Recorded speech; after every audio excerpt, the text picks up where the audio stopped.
Before anything existed, before light, before water, before the first breath of wind across an empty sky, there was a voice. And that voice didn't ask, it didn't negotiate. It declared, "Let there be." And there was. 6 times over, this pattern repeats, not because the work was difficult, but because each declaration was an act of total authority. Stars placed, waters divided, land summoned from nothing, creatures willed into motion. And at the end of it, a being made not from the dirt of random chance, but shaped intentionally, breathed into personally, carrying the image of the one who made everything else by simply speaking. Whatever comes later in this story, you need to hold on to that first image. A God who doesn't build tentatively, a God who doesn't try things, a God who commands and they obey. Then he slows down, deliberately. Out of the dust of the ground, he forms a man, and he breathes into him, not from a distance, personally. Then he plants a garden, not a wilderness, not a test environment, a place of abundance, rivers flowing through it, trees loaded with fruit, gold in the soil. God walks there in the cool of the day. The original terms of the relationship were closeness, access, and trust. Eden wasn't backdrop, it was home. And the human being placed inside it had one boundary. One, not 100 rules, just one tree, one instruction. Don't eat from it, because the day you do, something will break that can't easily be fixed. Then something enters the garden. And here's where I need you to stop treating this as familiar. What happens in Genesis 3 is not a fairy tale with a talking snake. It is a precision attack, the most sophisticated move in the entire story. And it doesn't open with fire. It doesn't open with a threat. It opens with a question. Did God really say? 4 words. That's the weapon. Not force, not spectacle, just enough doubt inserted into just the right place to make the woman pause and reconsider something she had never doubted before. The conspiracy doesn't announce itself. It reframes the word until the word sounds unreasonable. And Genesis 3:6 says that when the woman saw the fruit was good for food, pleasing to the eye, desirable for wisdom, she took it. Her husband was right there. He ate too. And in that moment, the thing God said would break, broke. They hid, because shame does that. It makes you run from the exact presence you need most. Now, watch how God responds. He comes into the garden and he asks questions. Where are you? Who told you that you were naked? Did you eat from the tree? He already knew. Every word out of his mouth in that scene is not confusion. It's an invitation to confession that they don't take. Instead, they deflect. The man blames the woman blames the serpent, and God pronounces judgment on all 3. But here's what most people miss. Buried inside the sentence against the serpent is a promise, a countermove already in motion before the dust from the fall had settled. God tells the serpent that the woman's offspring will crush his head. That's not just consequence, that's a declaration of war on behalf of the people who just failed him. Heaven already knew what earth was just finding out. The expulsion from Eden follows, real punishment, but not abandonment. The distinction matters more than it might seem right now. The conspiracy spread faster than anyone expected. 1 generation later, Cain and Abel bring offerings. God accepts Abel's. Cain's is rejected. And instead of asking why, instead of adjusting, Cain goes quiet, angry. God actually warns him directly. Sin is crouching at your door, and you must master it. Cain doesn't master it. He lures his brother into a field and kills him. The first human relationship outside of Eden ends in blood. What started as an attack on trust in a garden has now moved into the family. That's how unchecked sin works. It doesn't stay where it started. It migrates. The genealogies that follow aren't filler. 2 lines split apart. Cain's line builds cities, advances culture, gets louder. Seth's line is quieter, and in that line, people begin to call on the name of God. One family builds a civilization, the other walks with God. Both are heading somewhere, and the direction matters more than the distance. Then something shifts in chapter 6 that the text doesn't over-explain, and neither will I. The corruption is no longer just individual choices. It has gone structural. It has settled into the order of things. And the violence that fills the earth by verse 5 of chapter 6 is so total that something extraordinary happens. God grieves, not coldly judges, grieves. The text says the Lord was grieved that he had made man, and it hurt his heart. This is not a detached deity running calculations. This is a God who feels the full cost of what the conspiracy has produced. He decides to reset, but he finds one man, Noah, and the reset doesn't erase everyone. Noah builds an ark, in public, for years, based on a word about rain in a world that may never have seen rain like that. Think about what that looked like from the outside. Think about the conversations he stopped having because people were done hearing about it.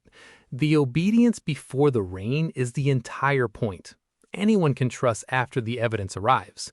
Noah trusted before.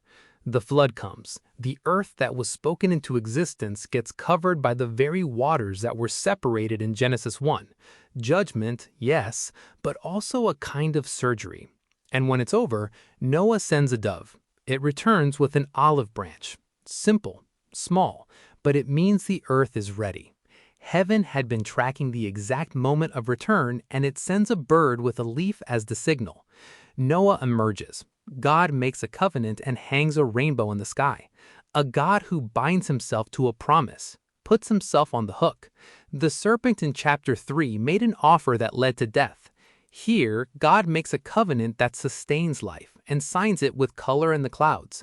But then, almost immediately, Noah gets drunk. The first man to walk out of the flood stumbles into shame almost right away. And Genesis doesn't soften it. Redemption restores your standing. It doesn't make you perfect. That's not a footnote. That's a warning and a comfort at the same time. The nations multiply from Noah's sons. The earth begins filling, exactly as commanded in chapter 1.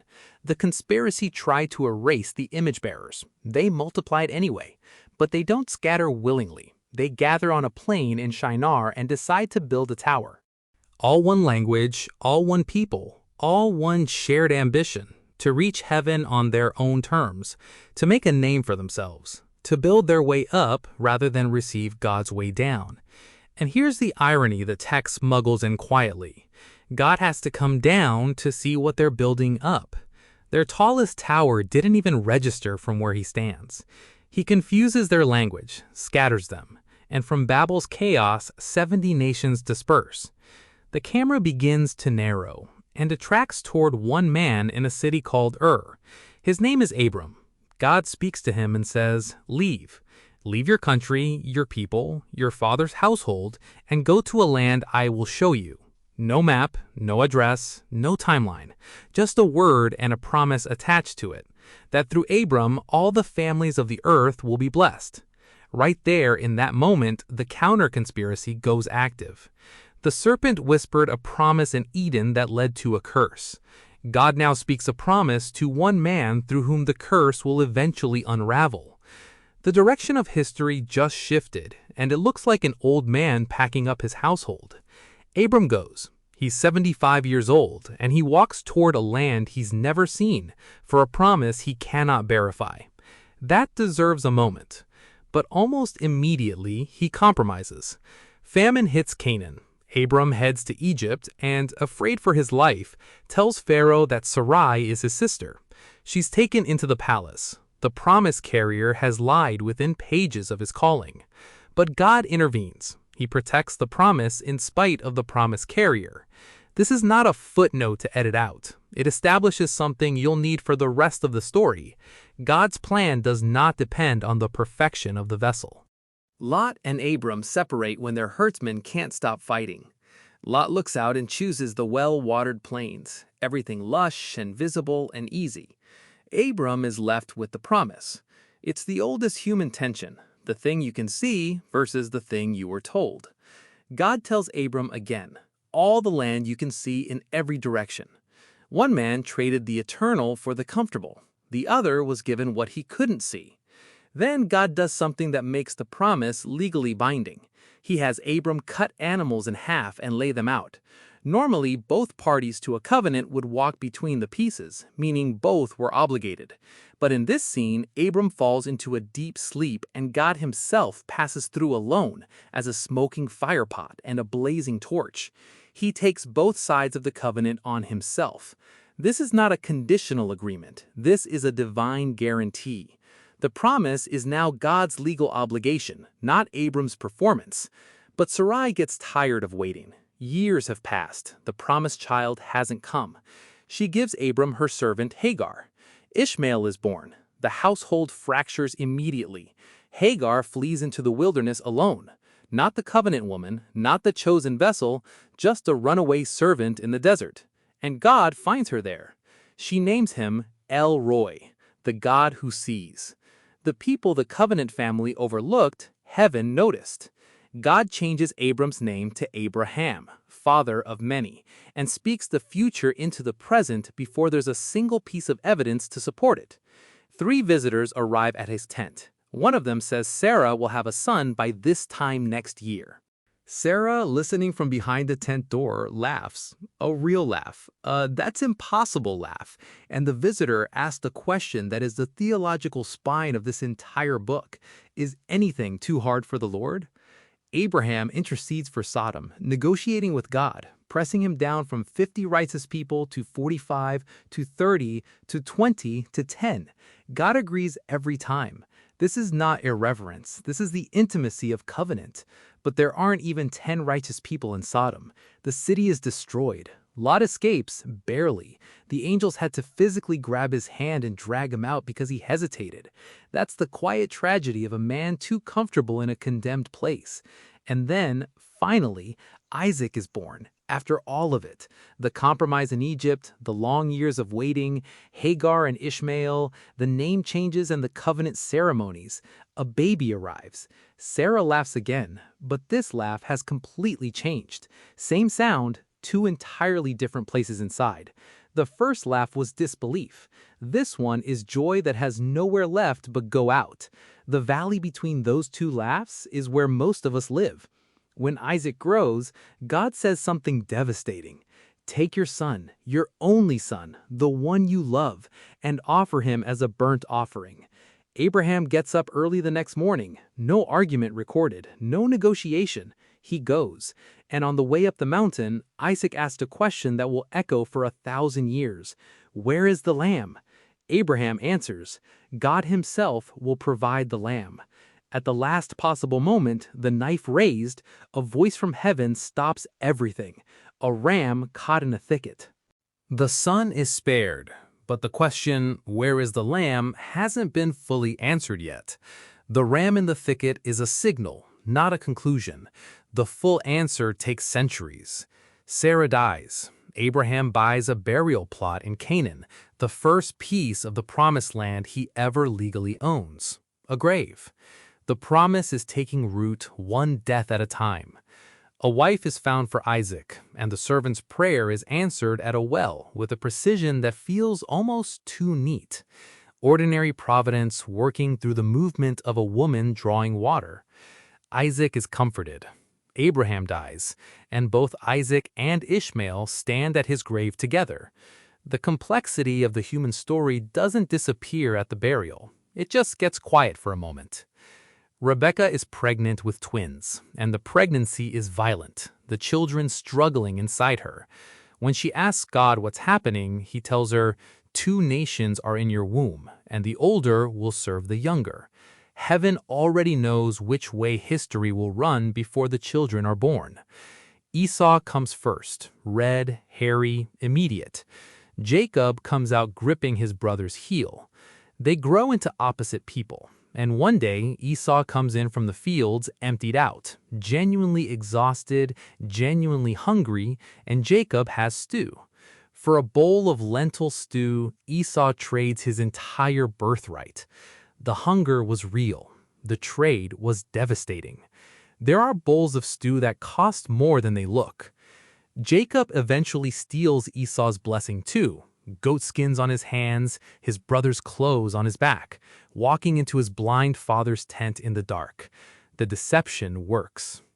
The wound to Esau is lasting. He weeps when he finds out, and his grief is devastating to read. Jacob gains the blessing and loses everything else: his home, his brother, his mother. Esau vows to kill him. Jacob runs. He sleeps on the ground with a rock for a pillow, alone and fleeing when heaven opens. A ladder reaching from earth to sky, angels ascending and descending, and God standing above it speaking directly to him. I am with you and will watch over you wherever you go. I will not leave you until I have done what I have promised. God doesn't show up to Jacob when he's performing well. He shows up when Jacob is at his lowest, with no leverage and no righteousness to stand on. Jacob wakes and says, I didn't know God was in this place. None of us ever do, until we do. He arrives at Laban's land, meets Rachel at a well, works 7 years for the right to marry her. The text says those years felt like only a few days because of how much he loved her. Then on the wedding night, Laban swaps Rachel for her older sister Leah under the veil in the dark. Jacob wakes up married to the wrong woman. The man who deceived his father using darkness and disguise has been deceived by his father-in-law using darkness and disguise. He doesn't see the symmetry. Heaven does. From the tension between 2 wives and their servants, 12 sons are born, the 12 tribes of Israel, assembled not from ideal conditions, not from one happy family with clean succession, but from rivalry, longing, and a deeply complicated man. The architecture of a nation looks nothing like a blueprint. God tells Jacob to leave. Laban pursues him, but the night before Laban catches up, God appears to him in a dream. Don't say anything to Jacob, good or bad. Heaven runs interference. They part ways at Mizpah. Now Jacob faces the thing he's been running from for 20 years. Esau is coming, with 400 men. Jacob prays, and it's the most genuinely humble prayer we've heard from him. I am unworthy of all the kindness you have shown your servant. He's afraid, and he says so. That night, alone at the Jabbok River, a man appears and wrestles with Jacob until dawn. Jacob will not let go. The man strikes his hip out of socket, and still Jacob holds on. And the man asks, "What is your name?" Jacob answers, and the name means he who grasps, he who deceives. The man says, "Your name will no longer be Jacob. It will be Israel, because you have struggled with God and with humans and have overcome." The wound and the blessing arrive in the same moment. The conspiracy of self-reliance, the scheming, the grasping, the running, finally breaks open into something real. Jacob limps into his destiny. Israel is born not from a victory, from a wound. Esau comes, and Esau runs not with a sword, but with open arms, an embrace Jacob had not earned and could not have predicted. Years of separation, of grief, of anger, and Esau runs to him.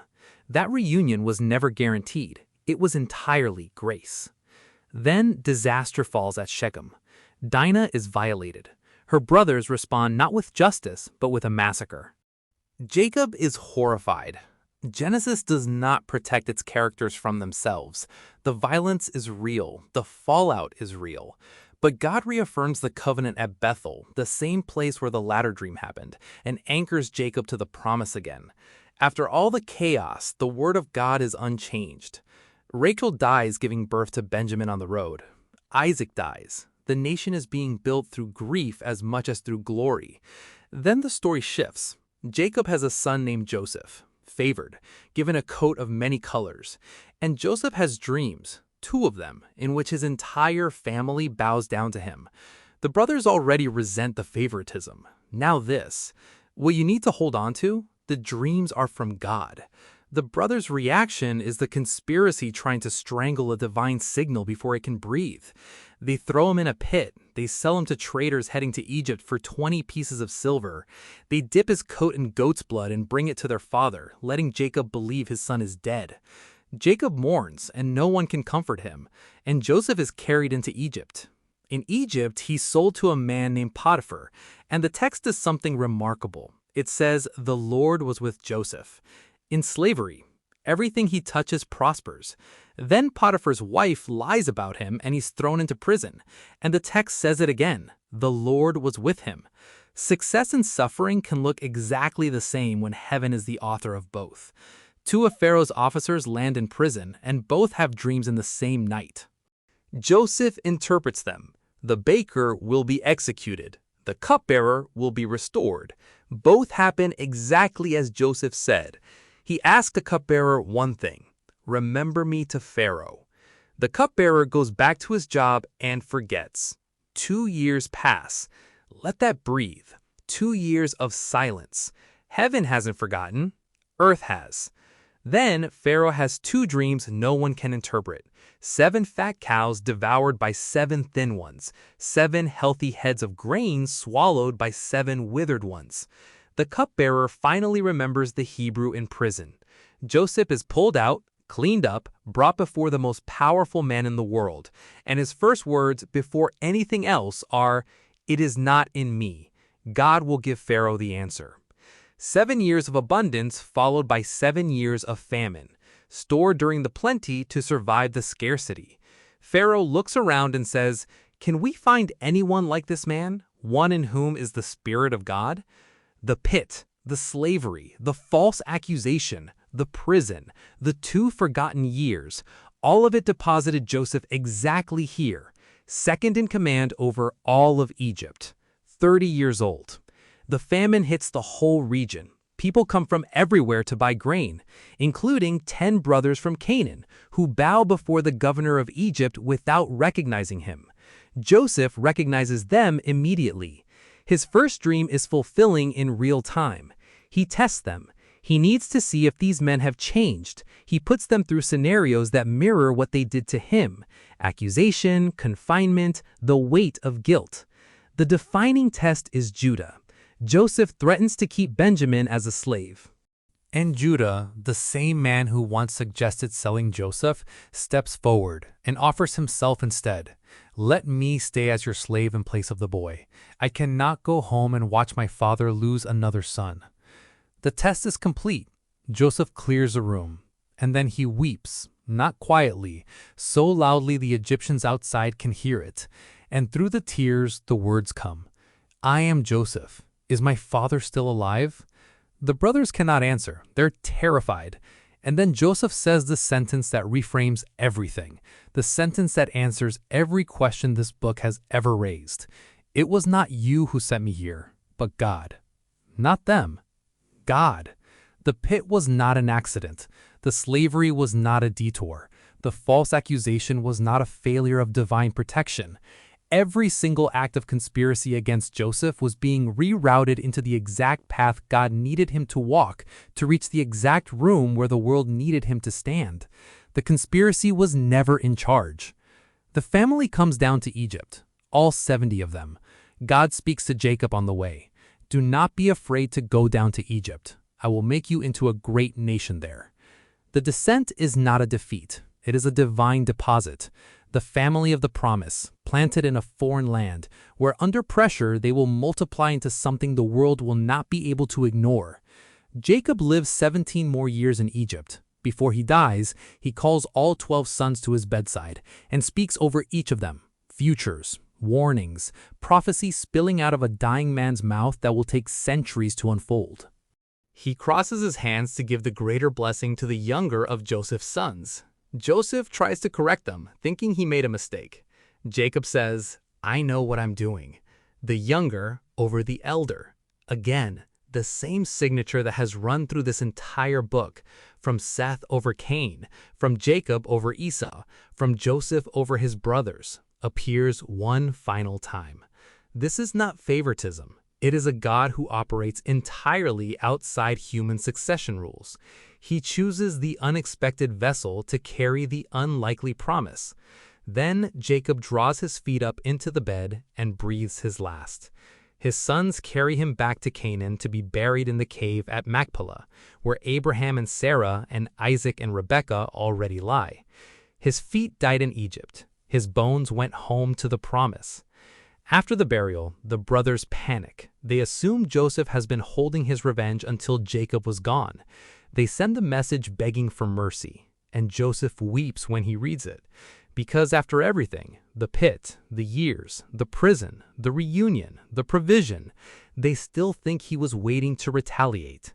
He calls them in, and he says it one final time, plainly, without ceremony, the words that are the answer to everything. You intended to harm me, but God intended it for good, to accomplish the saving of many lives. The serpent intended destruction. God embedded a counterpromise in the curse itself. Cain intended murder. God built a lineage through Seth. Babel intended human ascension. God scattered them to fill the earth as commanded from the beginning. The brothers intended to erase a dreamer. God used every step of that destruction to position the dreamer exactly where the world needed him. Every conspiracy in this book met a God who had already moved before the act was committed. Not reactively, not frantically, already. Joseph lives to see his grandchildren. He sees the beginning of what God promised Abraham, the multiplication, the expansion, the growth of a people meant to be as countless as stars. And when he knows he's dying, he calls his family in and makes them swear one thing. Not about wealth, not about power or legacy or reputation. He says, "When God delivers you out of this land, carry my bones with you." He dies believing in an exodus he will never see. He makes funeral arrangements for a rescue that won't happen for 400 years, and he trusts without flinching that it will come. That is the last note of the book. Not triumph, not arrival. A dead man with a faith that outlasted him. Bones waiting in a foreign country for a promise God had no intention of breaking. Heaven saw the exodus before Joseph's eyes closed.